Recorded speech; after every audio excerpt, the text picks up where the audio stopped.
invitarles a que en el marco de el tema sobre la fe, sin fe es imposible agradar a Dios, que pensemos en otro personaje de Hebreos capítulo 11. Hebreos capítulo 11. Y el personaje es Jacob. Vamos a comentar sobre la fe de Jacob y qué podemos aplicar a nuestra vida de fe en relación a este hombre que cuando hablamos de Jacob inmediatamente quizá enfoquemos al usurpador, quizás enfoquemos al engañador y no sabemos todo lo que implicó esa persona para Dios y qué Dios tenía en su plan cuando Jacob nació. Usted sabe que él no nació solo. Una fracción de no sé cuánto tiempo, y aquí las hermanas son las que pueden ayudarme, entre el nacer de uno y el segundo, porque eran gemelos.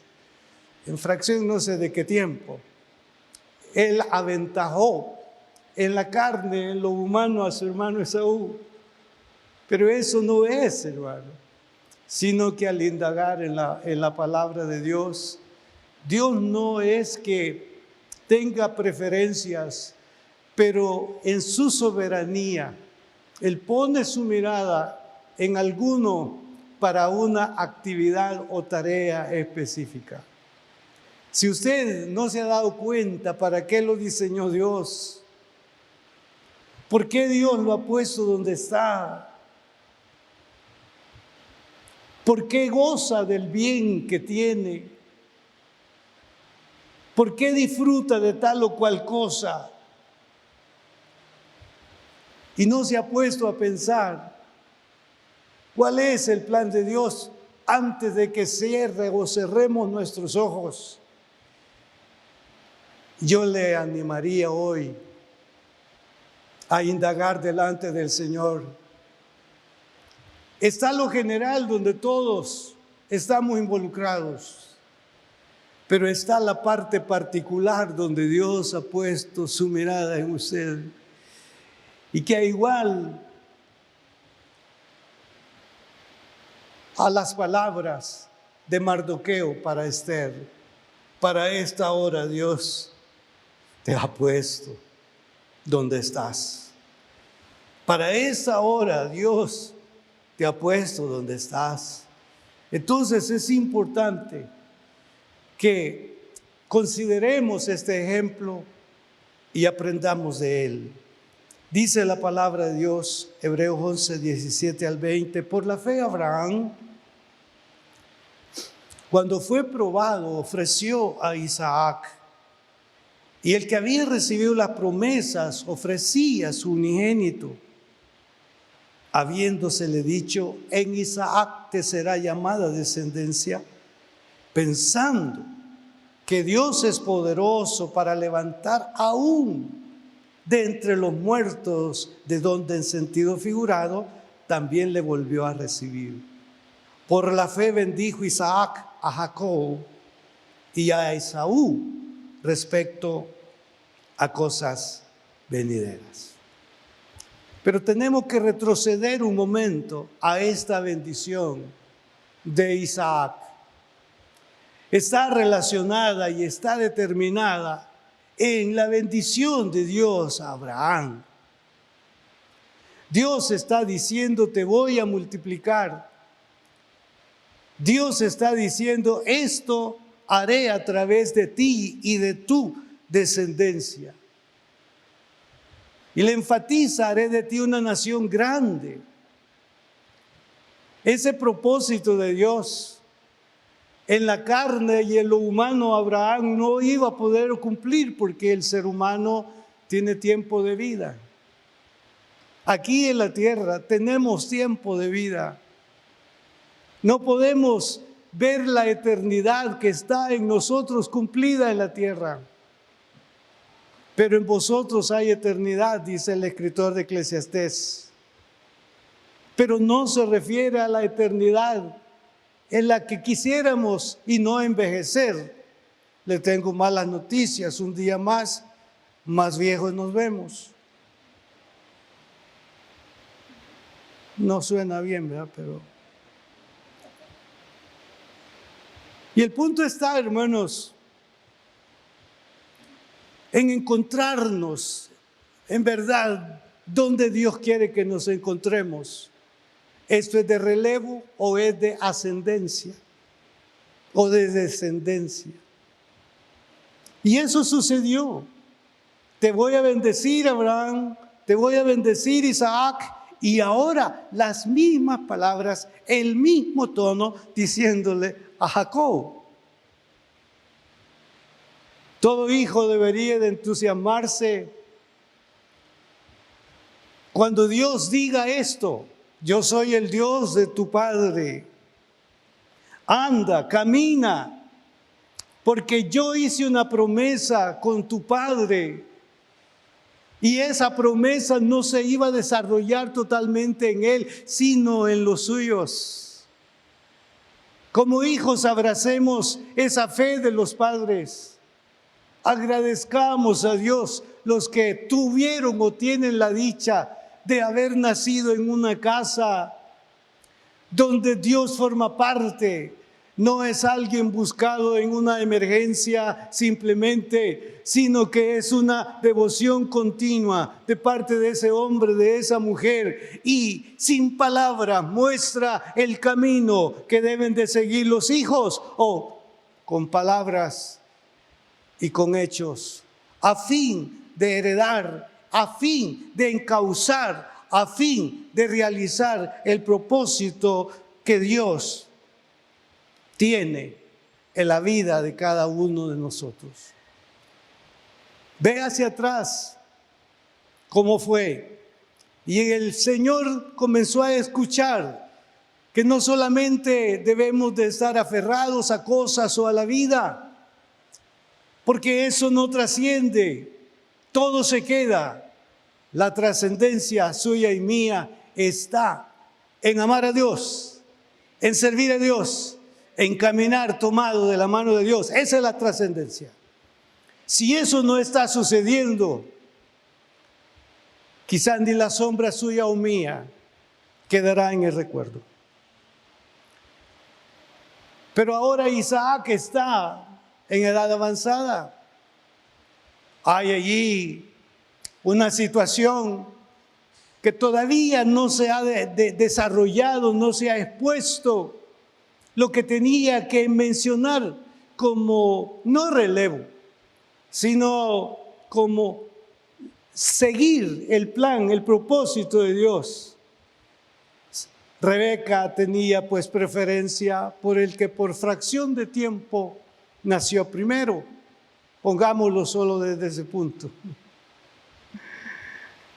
Y está bien, padres, que pongamos nuestra mirada en uno o en otro. Quizás digan, mire, aunque él es el primero, pero yo no tengo esperanza con ese. Yo tengo mi esperanza con el nieto.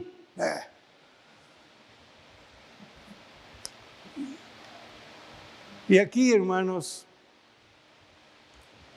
qué bendición cuando Dios dice, bueno, está bien, han hecho su rol, pero yo voy a aparecer a quien yo veo dándoles continuidad a la promesa de que serán padres de multitudes. ¿Y cuándo sucedió? Precisamente en una circunstancia aflictiva. Se adelantó a la bendición correspondiente al primogénito. Preguntan y dicen, bueno, ¿cómo es que Dios dejó a un lado al primogénito y puso su mirada en Jacob? Para Dios, en este caso, dicen algunos comentaristas, el primogénito era Jacob y no Esaú. Así de sencillo. Y entonces cuando toma la bendición correspondiente a Esaú, se indignó y Rebeca le dice: tu hermano no va a cesar hasta hacerte daño, y la propuesta de él es quitarte la vida. Ahora viene, lo protege y dice: ve a la casa de mi hermano. Era distante el lugar. Y en el camino él se cansó y durmió. Reposó y se durmió. Y Dios le apareció en un sueño. Y vea lo que dice Génesis 28, 13 al 15. Yo soy Jehová. Estas fueron palabras mientras él dormía en ese sueño. Yo soy Jehová, el Dios de Abraham tu padre y el Dios de Isaac. La tierra en que estás acostado te la daré a ti y a tu descendencia. Será tu descendencia como el polvo de la tierra, te extenderá al occidente, al oriente, al norte y al sur.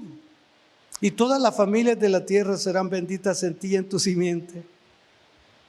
Esta parte 28:15 para mí es una palabra que debemos de estimarla, debemos de aprovecharla, porque no solamente fue dada a Jacob, porque si está en este libro que es la palabra de Dios, y si meditamos en ella, estas palabras las podemos aplicar a nuestra vida de una manera tajante, determinante, y son las siguientes: he aquí yo estoy contigo y te guardaré por donde quiera que fueres y volveré a traerte a esta tierra, porque no te dejaré hasta que haya hecho lo que te he dicho. Me lleva esto a pensar que el Señor no es ajeno a nuestro estado o condición. ¿Quién más sabía de lo que estaba ocurriendo en el interior de Jacob? ¿Quién más sabía? Y el Señor apareció dando alivio. Pero muchas veces somos presa del temor y del pánico por ese presente en el que nos encontramos. Y sí, hermanos, hay momentos en que entramos en temor, en que sentimos que esto va de mal en peor o irá de mal en peor. Y hay personas que nos dicen: no se preocupe de eso, murió mi mamá.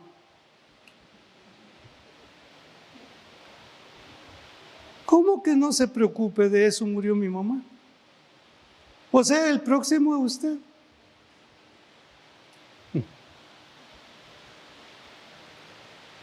Pero en medio de una realidad o condición, no sé la suya, yo sé la mía, pero no la sé tanto como para decir que tengo conocimiento y añadir control. Pero me vuelvo a mi interior y le invito a que usted lo haga también. No sé, Señor, qué depara el mañana, pero benditos los que esperan en Jehová, benditos los que confían en Jehová. Y entonces vamos a confiar y vamos a esperar, y lo demás que venga será parte del plan y del propósito de Dios, y será para dejar lecciones prácticas a los cercanos y a los distantes.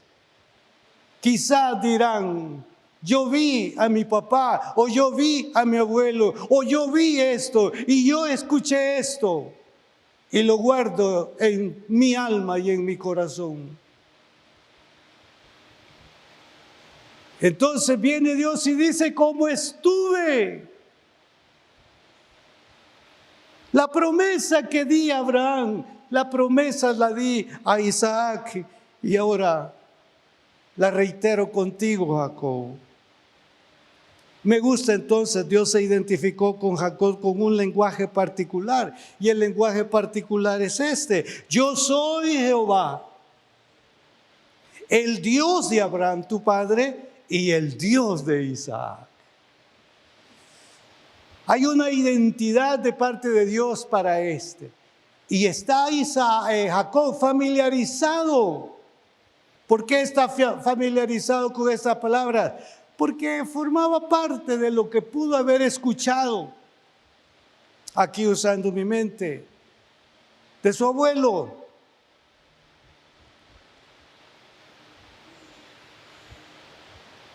De su papá. Isaac se sentó para escuchar a su papá decir, ¿sabes, Isaac? Dios se apareció y me dijo, yo soy Jehová tu Dios. Y ahora viene Isaac y dice, Dios me dijo, yo soy el Dios de Abraham y tu Dios.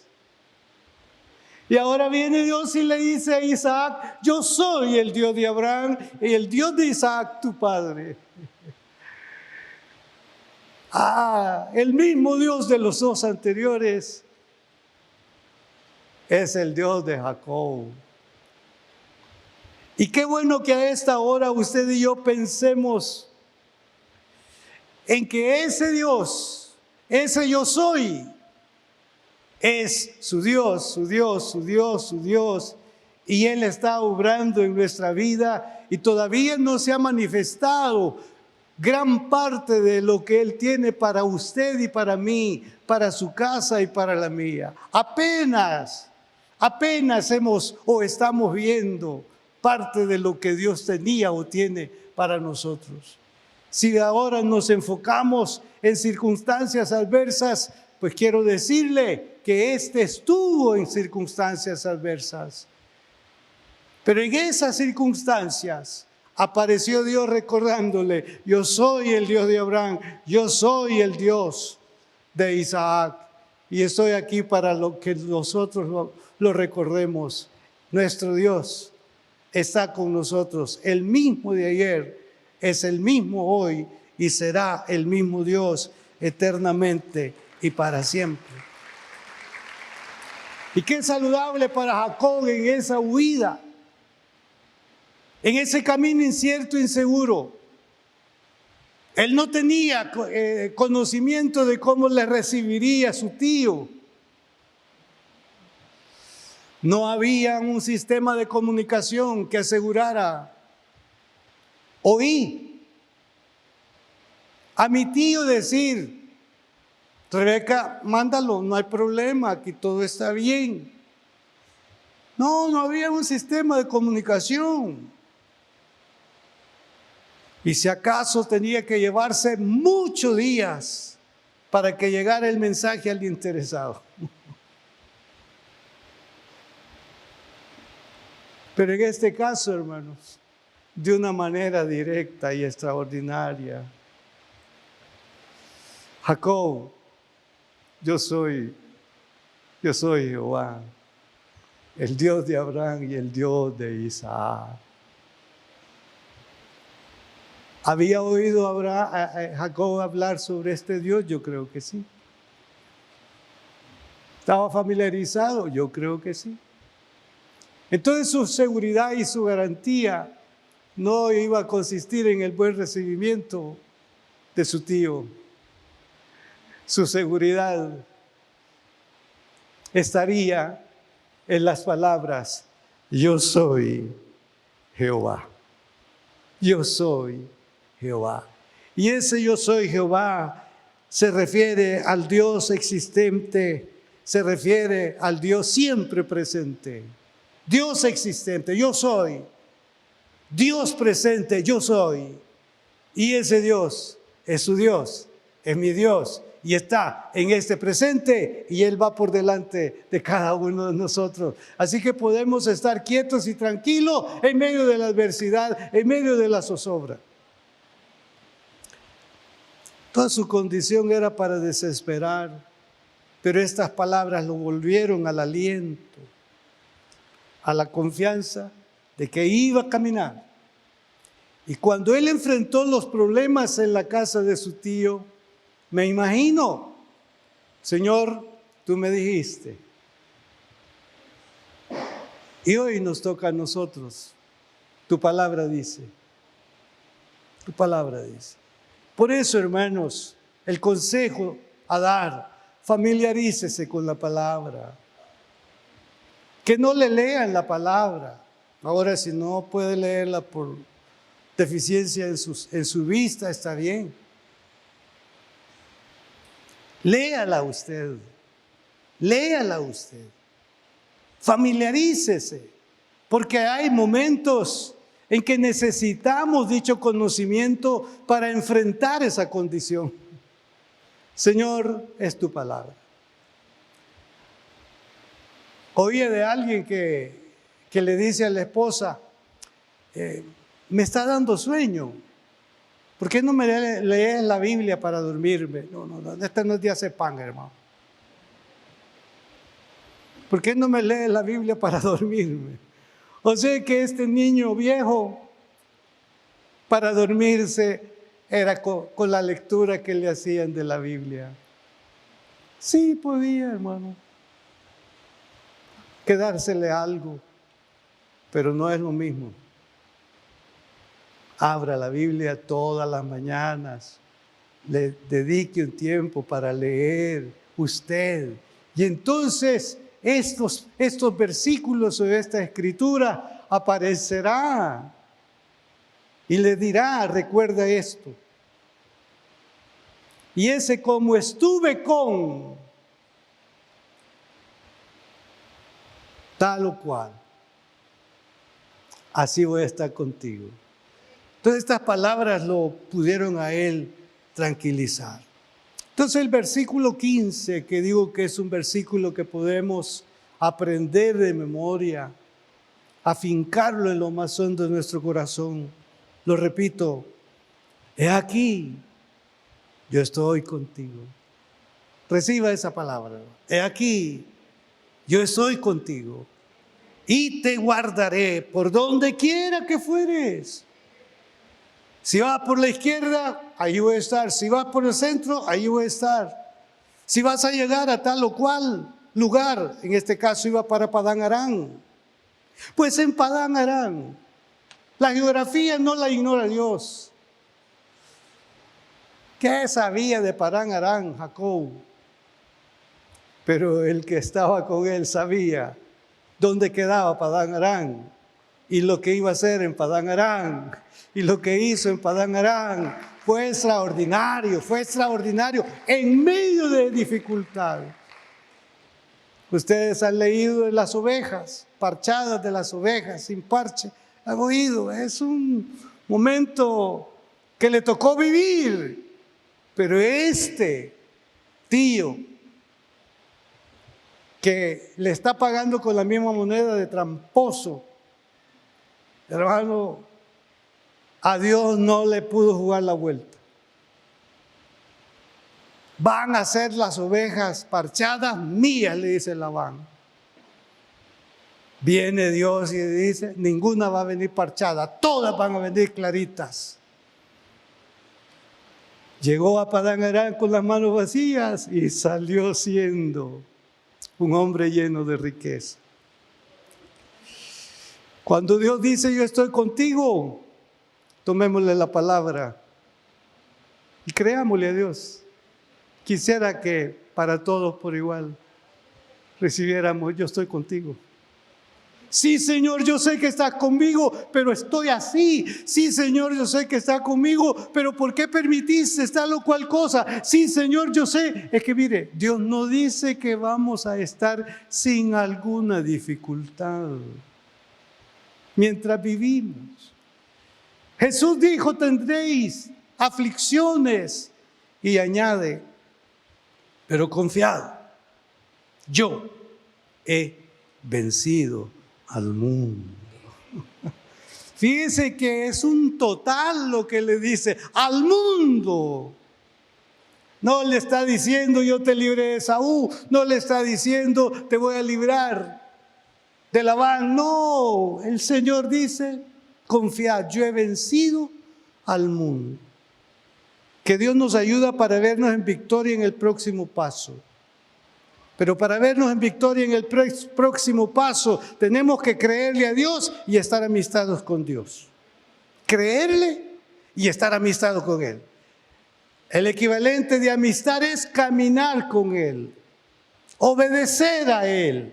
Entonces nuestro mañana lo pueden pintar, quizás muy oscuro, pero Dios es el que abre el camino y lo hace transitable para los que en Él confiamos.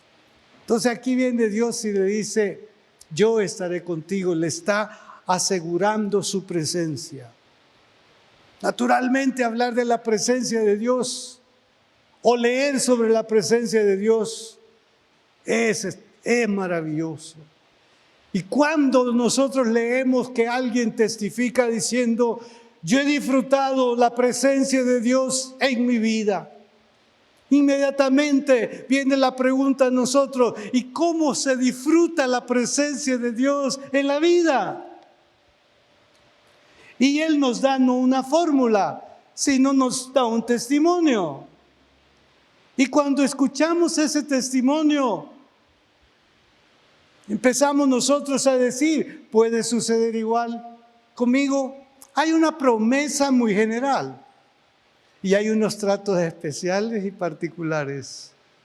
Y tendríamos que ascender con la ayuda del Señor a ese trato directo y personal. Pero es necesario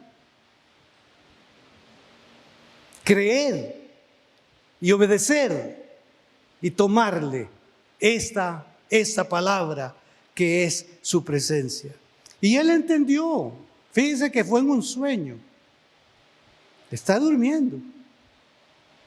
Y Dios con una escalera, han leído eso, ¿verdad? Así lo definen algunos. Cuando uno habla de escalera, inmediatamente está viendo dos, ¿cómo sería? Dos palos, ¿verdad? Para decirlo claramente. Y unos cruzados, ¿verdad? Esa fue la palabra adecuada que se encontró para decir que ángeles subían y bajaban. Entonces una escalera. Y en eso, hermanos, cuando él está cansado y está para tomar aliento, quizá una consideración, qué sé yo, Dios le dijo, yo voy a estar contigo. Y alguien sugiere, hermano, que cuando usted en algún momento siente que la presencia de Dios ha llegado, le cubre, le llena, que usted busque un calificativo para ese lugar. Porque ese calificativo le va a traer un recuerdo del lugar, pero más que del lugar, de esa manifestación de la presencia de Dios. ¿Y cómo llamó a ese lugar? ¿Cómo le llamó? Betel. Le puso nombre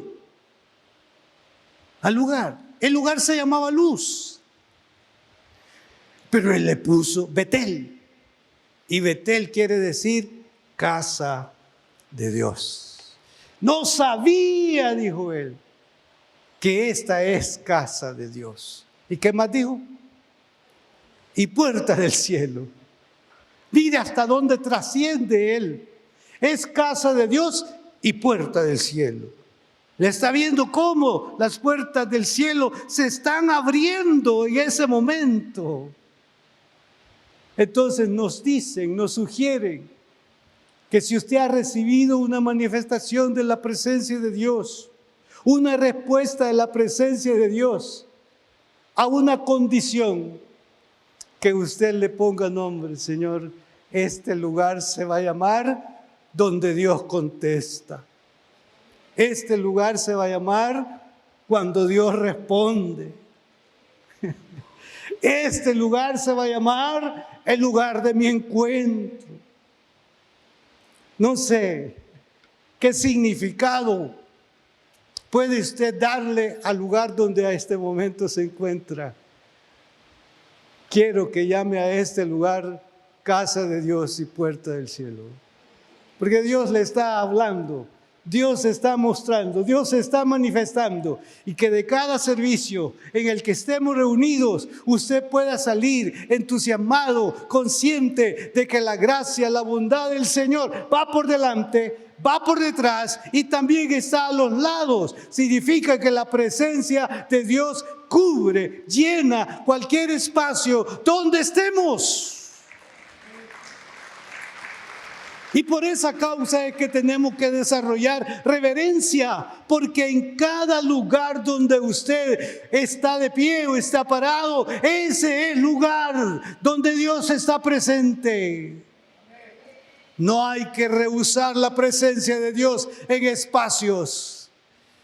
Y si usted y yo sabemos, pensamos que en ese lugar Dios no se va a manifestar, estoy hablando no de un templo, estoy hablando de una ubicación o condición o situación, y que usted diga, no, aquí no se siente la presencia de Dios. No estoy hablando de una casa de Dios, no estoy hablando de un templo. Porque la presencia de Dios en un santuario como este, antes que usted llegara ya estaba aquí. Pero celebramos su presencia. Y a Dios le satisface que escucharnos decir, yo quiero más, yo quiero más, yo quiero más y más y más de ti, mi Dios. Yo quiero más, yo quiero más. Yo quiero más y más y más de ti, mi Dios. ¿Cuántos queremos más de Dios? No sabía que en este lugar estaba la presencia de Dios, dijo él. Y le llamó a ese lugar casa de Dios y puerta del cielo. Y aquí nace un compromiso, que si usted no lo ha hecho, le invitaría a que lo haga. O si usted un tiempo lo hizo, pero ahora no lo hace, porque no le alcanza. Esto es, hermano, haciendo lo que vamos a leer con esa perspectiva de que Dios, como decimos algunos, no se queda con nada.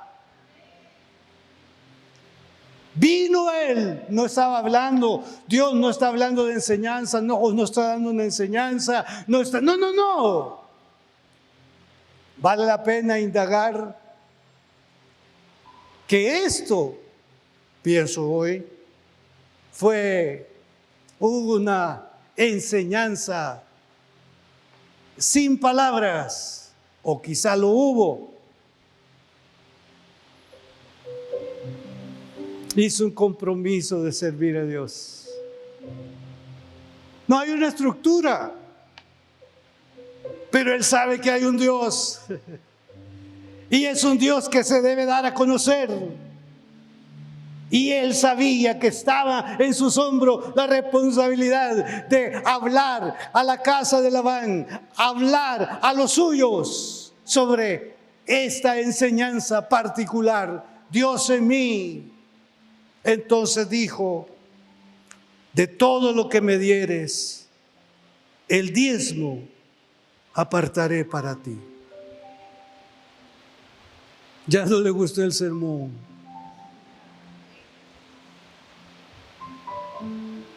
¿Qué le parece? Hermano,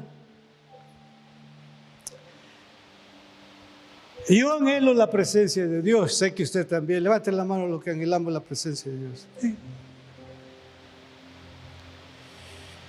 Y Dios quiere estar presente en todo momento.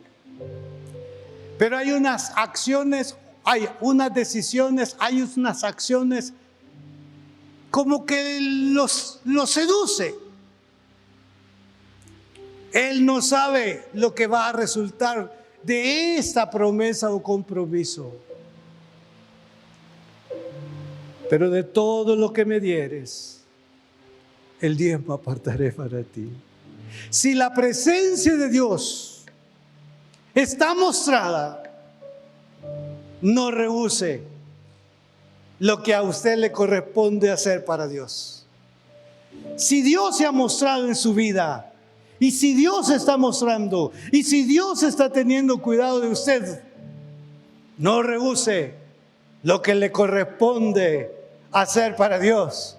Y Dios abre ventanas en los cielos. Y cuando seguimos viendo la historia, nos damos cuenta que Dios le tomó la palabra, pero no está obrando por la promesa, porque Él ya hizo una promesa, pero Dios se complació con esa actitud. Voy a finalizar con algo personal. Yo iba bien feliz, contento porque era la primera sesión ministerial, es decir, pastoral. Muchacho de 16 años allí en esa reunión. Ahí iba a estar mi pastor y como que nos íbamos a codear, porque todos los que estábamos ahí éramos pastores. Yo, pastor. Pero en mi emoción y todo, por ver a los pastores. Y ahora dice nuestro dirigente: bienvenido a la sesión de pastores. Y yo estoy ahí como pastor.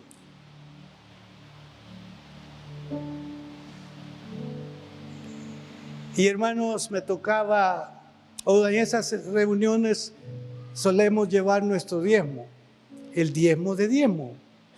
Es decir, los pastores sostenidos por los diezmos, y de esos diezmos dar los diezmos. Y comencé a tener una batalla, hermano, pero una batalla.